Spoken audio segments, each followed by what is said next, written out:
Di rincorsa, così arriva la seconda vittoria in questo campionato per l'Igor Gorgonzola Novara. La squadra piemontese, seppur pesantemente falcidiata dalle assenze, sorprende il Bisonte Firenze che pure era partito bene, riuscendo ad imporsi nelle prime due frazioni di gioco. Barbolini, per sopperire all'assenza dei due opposti che ha in rosa, decide di provare in quel ruolo Veljkovic, un esperimento che però si rivela quasi fallimentare. La serba fa fatica a passare ad entrare in partita in quella posizione. Firenze ne approfitta pienamente di queste difficoltà e mette meritatamente la testa avanti, vincendo il primo set ai vantaggi 27-25 e facendo il bis nel secondo con un bello sprint finale e un errore in battuta decisivo della Hancock. Partita chiusa?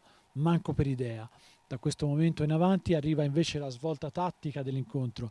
Entra Di Giulio a fare l'opposto, Veljkovic viene riportato a fare la centrale e per il Bisonte notte fonda. La serba quando gioca in primo tempo è imprendibile e poi c'è anche Vassileva che butta giù pallone dopo pallone. Alla fine sarà proprio lei la miglior realizzatrice dell'incontro con 23 punti. Con queste due bocche di fuoco Novara rientra pienamente in partita, spazzando via Firenze, lasciato a 16 nel terzo e a 18 nel quarto set. Nel quinto rivediamo un po' più di equilibrio, anche se l'inerzia resta sempre dalla parte delle novaresi.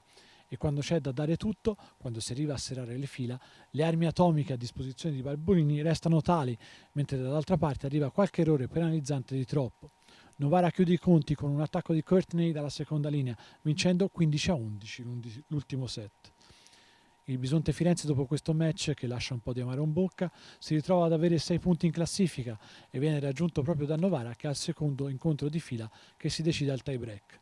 Con questo punteggio la Igor Gorgonzola espugna il Palamandela 27-25, 25-23, 16-25, 18-25, 11-15. Migliori marcatrici per il Bisonte Wakador con 15 e Dalderop con 13. Dall'altra parte c'è Vassileva, come abbiamo detto, con 23 punti e poi Veljkovic con 15.